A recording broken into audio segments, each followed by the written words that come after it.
Hello friends, welcome to my channel Sharmi's English class. আজকে আমি আবারও চলে এসেছি প্রিপোজিশনের 3টি ভাগ নিয়ে।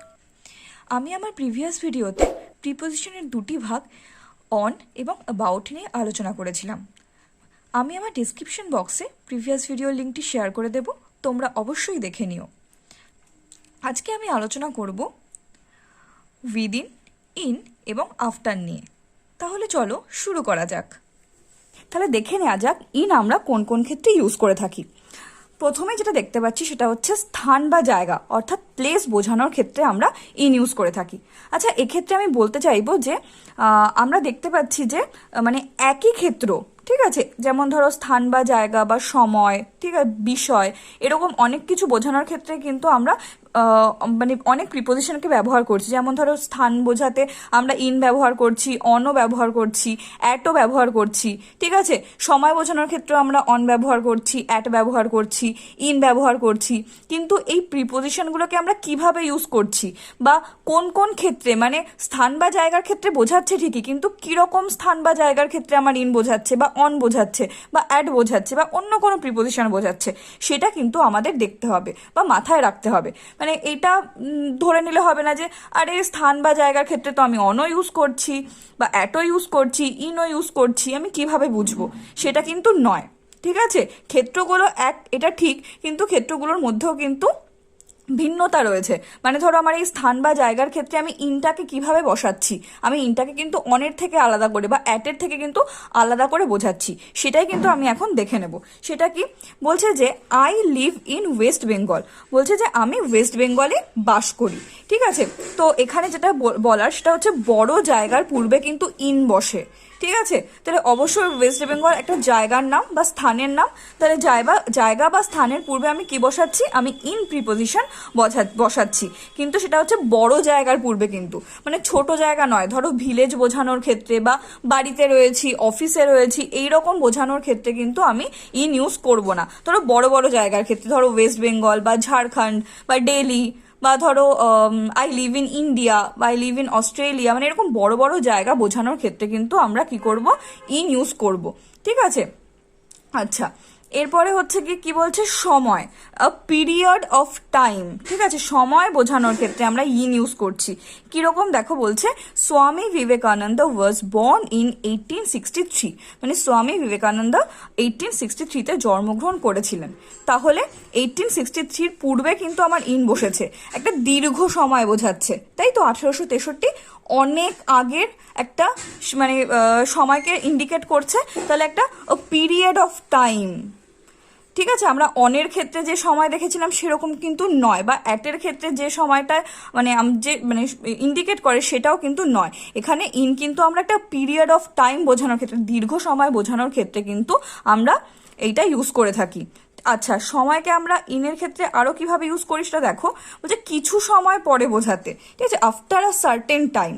বলছে my mother will be living for Kolkata in an hour, বলছে আমার মা আর 1 ঘন্টা পর কলকাতার জন্য রওনা দেবেন, ঠিক আছে, মানে কিছু সময় পর বোঝাতে। তাহলে আমরা সময় ক্ষেত্রে আগে দেখেছিলাম পিরিয়ড অফ টাইম, মানে একটা দীর্ঘ সময় বোঝাতে আমরা ইন ইউজ করি। এখানে আবার দেখতে পাচ্ছি যে কিছু সময় পর বোঝাতে, তখনও কিন্তু আমরা কি ইউজ করছি, ইন ইউজ করছি, যে আমার মা 1 ঘন্টা পরে কলকাতার জন্য রওনা হবেন, ঠিক আছে।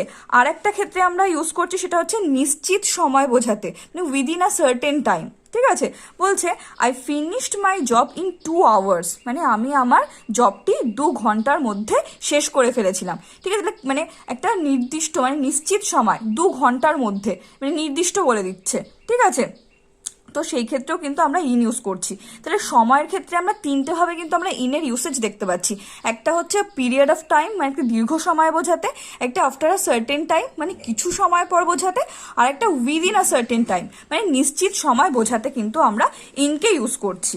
পরবর্তী যে ক্ষেত্রটি আমি দেখব সেটা হচ্ছে স্টেট বা কন্ডিশন, মানে অর্থাৎ অবস্থা বোঝানোর ক্ষেত্রেও কিন্তু আমরা ইন ইউজ করে থাকি। কি বলছে, the boys are in good health, মানে ছেলেগুলি সুস্থ আছে, এইটা বোঝাচ্ছে, ঠিক আছে। তো কি বলছে, তাহলে ছেলেগুলি কেমন রয়েছে বা কি অবস্থায় রয়েছে, তারা ভালো হেলথে আছে বা তারা সুস্থ রয়েছে। তাহলে আমার স্টেট বা কন্ডিশন, কোনো কিছু স্টেট বা কন্ডিশন মানে অবস্থা বোঝানোর ক্ষেত্রেও কিন্তু আমরা ইন ইউজ করছি। যে ইন গুড হেলথ মানে তারা ভালো অবস্থায় রয়েছে। আচ্ছা, তারপরের ক্ষেত্রে পেশা বা কাজকর্ম মানে অকুপেশন বা অ্যাক্টিভিটি, এগুলো বোঝানোর ক্ষেত্রেও কিন্তু আমরা ইন ইউজ করে থাকি। বলছে হি ইজ ইন বিজনেস মানে সে ব্যবসা করছে বা সে ব্যবসায় রয়েছে। ঠিক আছে, আমি এখানে বলতে পারতাম হি ইজ ইন জব বা হি ইজ ইন সার্ভিস। ঠিক আছে, এরকম ইউজ করতে পারি যে সে চাকরি করছে বা চাকরিতে রয়েছে, সে আমি বলেছি হি ইজ ইন বিজনেস, সে ব্যবসায় রয়েছে। তাহলে দেখতে পাচ্ছি যে পেশা, এই অকুপেশন বোঝানোর ক্ষেত্রে কিন্তু আমার কি ইউজ হচ্ছে, ইন ইউজ হচ্ছে।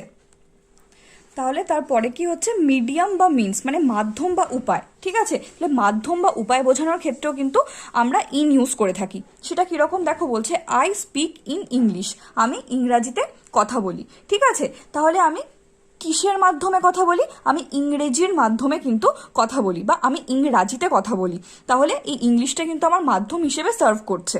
ঠিক আছে, তাহলে কি বলছে যে আমি ইংরাজিতে কথা বলি, এই ইংলিশের পূর্বে কিন্তু আমার কি বসছে, ইন বসছে। ঠিক আছে, ইন প্রিপোজিশন বসছে। তাহলে দেখতে পাচ্ছি যে মাধ্যম বোঝানোর ক্ষেত্রে কিন্তু আমার ইন ইউজ হচ্ছে। তারপরেরটা কি বলছে, তারপরেরটা হচ্ছে পরিস্থিতি বা পরিবেশ অর্থাৎ সার্কামস্টেন্সেস। তাহলে সার্কামস্টেন্সেস বোঝানোর ক্ষেত্রেও কিন্তু আমার ইন ইউজ হচ্ছে। কিভাবে, বলছে the girl went out in the sun, বলছে মেয়েটি প্রচণ্ড রোদে বাইরে বেরিয়েছিল। ঠিক আছে, তাহলে মেয়েটি কোন পরিস্থিতিতে বা কোন পরিবেশে বাইরে বেরিয়েছিল, মেয়েটি প্রচণ্ড রোদে বাইরে বেরিয়েছিল। এখানে দ্য সান দিয়ে কিন্তু রোদকে বোঝানো হচ্ছে। ঠিক আছে, তাহলে ইন দ্য সান মানে রোদে বেরিয়েছিল।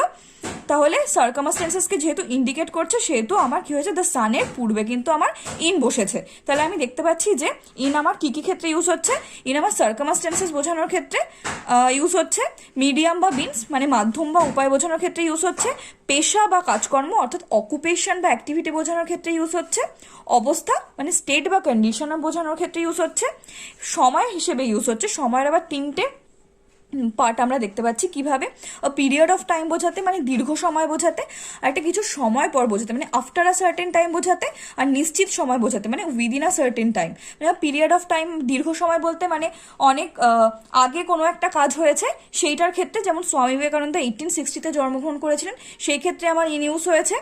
তারপরে কিছু সময় পর বোঝাতে মানে যেমন ধরো my mother will be living for Kolkata in an hour মানে 1 ঘন্টা পর বেরোবে। ঠিক আছে, কলকাতার জন্য বা 1 ঘন্টা পর কলকাতার জন্য রওনা হবে, মানে একটা সময়ের পর একটা নির্দিষ্ট সময় পর বুঝিয়ে দিচ্ছে, সেই ক্ষেত্রে আমার ইন ইউজ হচ্ছে। আর একটা নিশ্চিত সময় বোঝাতে, যে নিশ্চিত সময় মানে নিশ্চিত সময়ের মধ্যে বোঝাতে, যেমন ধরো I finished my job in 2 hours, আমি 2 ঘন্টার মধ্যে কাজটি করে ফেলেছিলাম। ঠিক আছে, তাহলে আমি একটা নির্দিষ্ট সময়ের মধ্যে কোনো কাজ করেছি সেইটা বোঝানোর ক্ষেত্রেও কিন্তু আমার ইন ইউজ হচ্ছে। আর একটা হচ্ছে স্থান বা জায়গা বোঝানোর ক্ষেত্রে। ঠিক আছে, স্থান বা জায়গা বোঝানোর ক্ষেত্রে সেই ক্ষেত্রে কিন্তু বড় জায়গার পূর্বে কিন্তু আমার ইন বসছে। যেমন এখানে বলেছে I live in West Bengal, West Bengal একটা স্টেটের নাম। ঠিক আছে, এটা বড় জায়গা। একইভাবে আমি ঝাড়খণ্ড, বিহার বা দিল্লি বলো, ওড়িশা বলো, সব কিছুর ক্ষেত্রে কিন্তু আমি ইন ইউজ করব, যে মানে বাস করা হোক বা যা ক্ষেত্রেই হোক আমি ইন ইউজ করব। ঠিক আছে, তাহলে বড় জায়গার পূর্বে কিন্তু আমরা মানে বড় প্লেস বোঝানোর ক্ষেত্রে কিন্তু আমার কি বসছে, ইন বসছে। নেক্সট প্রিপোজিশনটি হচ্ছে উইদিন। তাহলে উইদিনকে আমরা কিভাবে ইউজ করে থাকি, উইদিনকে কিন্তু সাধারণত কোনো কিছুর মধ্যে বা কোনো কিছুর ভেতরে অর্থে কিন্তু ইউজ করা হয়ে থাকে। ঠিক আছে, যেমন ধরো দেখো প্রথমেই এখানে আমি যেটা লিখেছি সেটা হচ্ছে স্থান মানে ইনসাইড বা ভেতরে অর্থে। ঠিক আছে, ইনসাইড অর্থে কিন্তু আমরা উইদিনকে ইউজ করে থাকি স্থানের ক্ষেত্রে। সেটা কিভাবে দেখো, বলছে I found it within the garden, বলছে আমি এটাকে বাগানের ভেতরে খুঁজে পেয়েছিলাম। ঠিক আছে, তাহলে ইট দ্বারা কোনো একটা অবজেক্টকে বোঝানো হচ্ছে এবং গার্ডেন হচ্ছে একটা প্লেস। ঠিক আছে, সেই গার্ডেনের ভেতরে কি রয়েছে, জিনিসটি রয়েছে যে আমি এটাকে গার্ডেনের ভেতরে খুঁজে পেয়েছিলাম। ঠিক আছে, তাহলে দেখো এই গার্ডেন এই নাউনটির পূর্বে কিন্তু আমার কি রয়েছে, এই উইদিন প্রিপোজিশনকে কিন্তু বসানো হয়েছে। এখানে উইদিন কিন্তু আমার ভেতরে অর্থে ব্যবহার করা হচ্ছে, যে এই যে ইট এই বস্তুটি বা এই জিনিসটি কোথায় রয়েছে, গার্ডেনের ভেতরে মানে গার্ডেনের মধ্যে। ঠিক আছে, তো এই অর্থে কিন্তু আমার উইদিন এখানে ইউজ হচ্ছে। কাল বা সময় মানে টাইম বোঝানোর ক্ষেত্রেও কিন্তু আমরা উইদিন ইউজ করে থাকি, কিন্তু সেটা কিভাবে আমরা ইউজ করে থাকি। আচ্ছা, এক্ষেত্রে আমরা একটা জিনিস যেটা বলতে চাইবো সেটা হচ্ছে যে টাইমের ক্ষেত্রে কিন্তু আমরা ইনও ইউজ করে থাকি, ঠিক আছে। কিন্তু একটা জিনিস মাথায় রাখতে হবে যে ধরো যদি মানে কোনো সময় দিয়ে দেয়, ঠিক আছে, সেটা 2 ঘন্টা হোক, 3 ঘন্টা হোক, বা এক্ষেত্রে যে মানে উইক বলছে, ঠিক আছে, মানে 1 সপ্তাহ হোক, ঠিক আছে। এই এই ক্ষেত্রে মানে ধরো যদি যে সময়টা দিয়েছে সেই সময়টা পূরণ করে, মানে সময়টা শেষে যদি আমরা হচ্ছে মানে সময়টা শেষে যদি কেউ কাজ শেষ করে থাকে বা কোনো কিছু শেষ হয়ে থাকে, সেক্ষেত্রে কিন্তু আমি ইন ইউজ করব। আর যদি আমাকে যে সময়টা দেয়া হয়েছে সেই সময়ের ভেতরে, মানে ধরো আমাকে যদি 2 ঘন্টা, বা এক্ষেত্রে যেমন উইক বলেছে 1 সপ্তাহ, মানে 7 দিনে 1 সপ্তাহ হয়, এই 7 দিনের মধ্যে আমি যদি 2 দিন বা 3 দিনের মধ্যে কাজটা শেষ করে দিই, বা 4 দিনের মধ্যে, মানে মোট কথা হলো 7 দিনের দিন কাজটা শেষ না করে যদি আমি 7 দিনের আগে, ঠিক আছে, মানে ধরো সেটা 3 দিন হতে পারে, 4 দিন হতে পারে, 5 দিন হতে পারে, ঠিক আছে, এমনকি 6 দিনও হতে পারে, এর মধ্যে যদি আমি কাজটা শেষ করি তাহলে কিন্তু আমি উইদিন ইউজ করব। আর যদি ধরো যে 7 দিন দিয়েছে, এই 7 দিনটা পূরণ করে, মানে একদম পুরো 7 দিনের শেষেই যদি, মানে পুরো একদম সম্পূর্ণ 7 দিনে গিয়ে যদি আমি কাজটি শেষ করি, সেক্ষেত্রে কিন্তু আমি ইন ইউজ করব। তাহলে শুধুমাত্র ইন আর উইদিনের মধ্যে কিন্তু তফাৎটা এখানেই, যে একটা মানে হচ্ছে, মানে যে টাইমটা আমাকে দেয়া হচ্ছে সেই টাইমটার আগে, মানে before the end of time. হ্যাঁ, বেস্ট হচ্ছে বোঝার ক্ষেত্রে before the end of time, মানে before the end of time বোঝালে কিন্তু আমার কি হচ্ছে, উইদিন হচ্ছে, ঠিক আছে। আর যদি এন্ড অফ টাইম বোঝায়, মানে একদম সময়ের শেষের দিকে বোঝায়, সেই ক্ষেত্রে আমার ইন হবে, ঠিক আছে। যেমন ধর এখানে বলেছে try to finish this job within a week, মানে 1 সপ্তাহের মধ্যে এই জবটিকে শেষ করার চেষ্টা করো, ঠিক আছে। মানে আমাকে 1 সপ্তাহ টাইম দিয়েছে, তো আমাকে বলছে যে তুমি 4 দিন হোক, 5 দিন হোক, 6 দিনের মধ্যে মানে কাজটাকে শেষ করার চেষ্টা করো, ঠিক আছে। তো সেই ক্ষেত্রে কিন্তু উইদিন ইউজ করা হয়েছে। আর যদি এটা মানে এক্ষেত্রে ইন থাকলে বুঝতে হতো যে একদম 1 সপ্তাহের শেষেই কাজটাকে শেষ করার কথা বলা হয়েছে বা কাজটা শেষ করেছে, ঠিক আছে। তাহলে ইন আর উইদিনের ক্ষেত্রে এই টাইমের মধ্যে কিন্তু আমার পার্থক্যটা এটাই, যে উইদিনটা আমি তখন ইউজ করব, মানে ধরো যে সময়টা আমাকে দিয়েছে, ঠিক আছে, সেই সময়টা ধরো যদি তোমায় কোনো একটা কাজ করার জন্য 2 ঘন্টা টাইম দিয়ে থাকে এবং সেই কাজটা ধরো আমি 30 মিনিটের মধ্যে বা 1 ঘন্টার মধ্যে করে ফেললাম, সেই ক্ষেত্রে আমি উইদিন ইউজ করব। আর যদি আমি সেটা 2 ঘন্টাতেই যদি আমি কাজটা শেষ করি, সেক্ষেত্রে কিন্তু আমি ইন ইউজ করব। আর আরেকটা যেটা বললাম যে ইনসাইড, মানে স্থান, কোনো জায়গা ভেতরের দিকে বোঝাতে, যেমন ধরো মানে এখানে বলছে যে I found it within the garden, মানে বাগানের ভেতরে আমি এটাকে খুঁজে পেয়েছিলাম। তাহলে কোনো কিছুর মধ্যে বা কোনো কিছুর ভেতরে, মানে ইনসাইড অর্থে কিন্তু আমরা উইদিন ইউজ করে থাকি। আচ্ছা, পরবর্তী প্রিপোজিশন হচ্ছে আমার আফটার। তাহলে আমি আফটার কোন কোন ক্ষেত্রে ইউজ করে থাকি সেটা দেখে নেওয়া যাক। প্রথমেই বলছি সম্বন্ধে বা অ্যাবাউট, মানে অ্যাবাউট বোঝাতে কিন্তু আমি আফটার ইউজ করে থাকি। সেটা কিভাবে বলছে, আই আস্কড আফটার হার, মানে আমি তার ব্যাপারে বা তার সম্বন্ধে, ঠিক আছে, জিজ্ঞাসা করেছিলাম। তাহলে কোনো কিছু সম্বন্ধে, মানে কারোর ব্যাপারে জিজ্ঞাসা করার ক্ষেত্রে বা কারোর সম্বন্ধে কোনো কিছু জানার ক্ষেত্রে, সেক্ষেত্রে কিন্তু আমরা কি ইউজ করছি, আফটার ইউজ করছি। এই হার প্রোনাউনের পূর্বে কিন্তু আমার আফটার বসেছে, ঠিক আছে। তারপরে বলছে অতীতের সময় বোঝাতে, মানে পাস্ট পিরিয়ড অফ টাইম বোঝাতে আমি আফটার ইউজ করব, ঠিক আছে।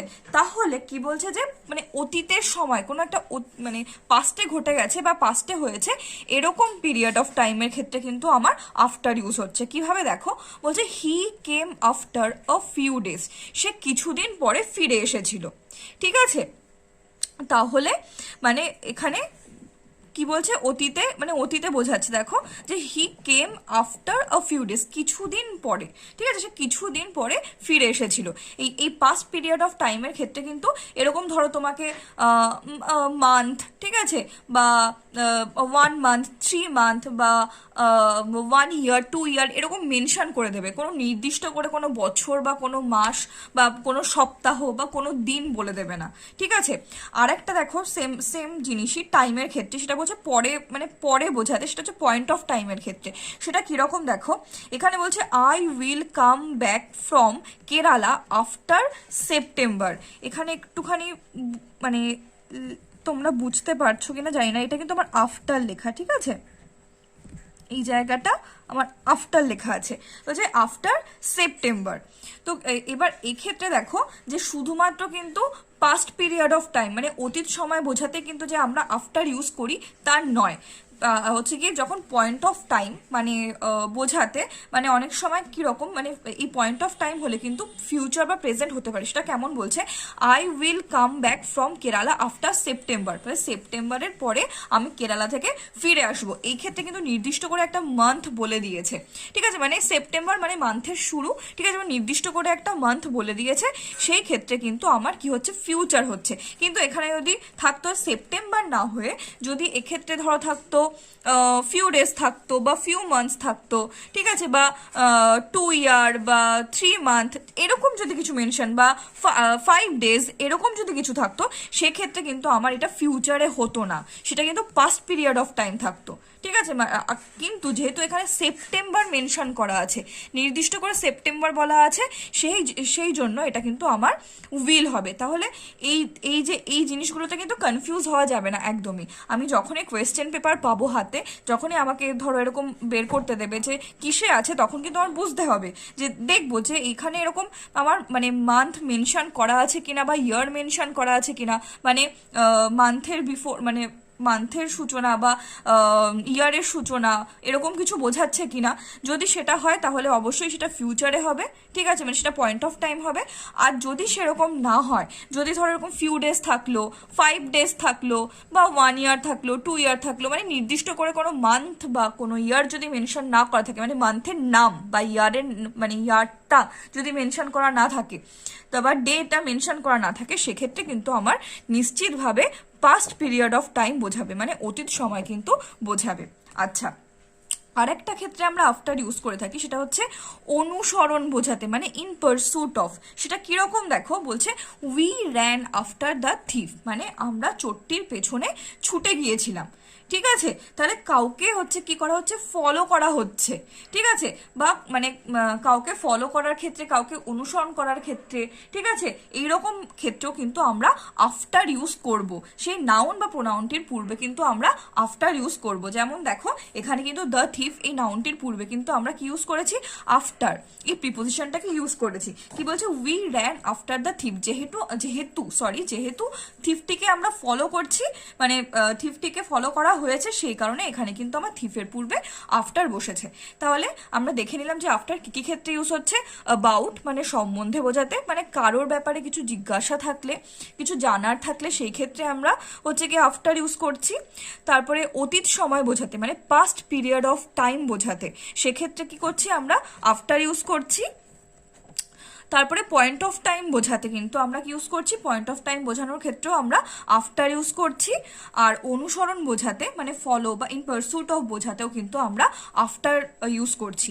আর যেটা বোঝা সেটা হচ্ছে যে পাস্ট পিরিয়ড অফ টাইম আর পয়েন্ট অফ টাইম কি, পাস্ট পিরিয়ড অফ টাইম এই ক্ষেত্রে কিন্তু আমার মানে মাসটা বা দিনটা বা বছরটা কিন্তু মানে একদম পার্টিকুলার একদম দিন দিয়ে বা মাস দিয়ে বা ইয়ার দিয়ে মেনশন করা থাকবে না। সেক্ষেত্রে হয়তো ফিউ ইয়ার্স বা 1 ইয়ার 2 ইয়ার এরকম কিছু থাকবে, বা মান্থস থাকবে, মানে কোনো নির্দিষ্ট মান্থের নাম থাকবে না, বা এরকম কিছু থাকলে কিন্তু আমার পাস্ট পিরিয়ড অফ টাইম হয়ে যাবে। আর যখনই আমার পয়েন্ট অফ টাইম হবে, সেটা প্রেজেন্টেও হতে পারে, ফিউচারেও হতে পারে। এক্ষেত্রে আমার ফিউচার হয়েছে, দেখো এখানে কি বলছে, I will come back from Kerala after September, মানে সেপ্টেম্বরের পরে আমি ফিরে আসবো। তো এখানে একটা মান্থের সূচনা বোঝাচ্ছে, একটা মান্থকে নির্দিষ্ট করে দিচ্ছে, সেই ক্ষেত্রে কিন্তু আমার আফটার বসেছে। আমি আমার নেক্সট ভিডিওতে আরও কিছু প্রিপোজিশন নিয়ে আলোচনা করব। তোমাদের যদি আমার এই ভিডিওটি ভালো লেগে থাকে তাহলে অবশ্যই লাইক করো, শেয়ার করো এবং আমার এই চ্যানেলটিকে সাবস্ক্রাইব করতে কিন্তু ভুলবে না। আর যদি তোমাদের আরও কিছু জানার থাকে তাহলে অবশ্যই আমাকে কমেন্ট বক্সে লিখে জানিও। Thank you.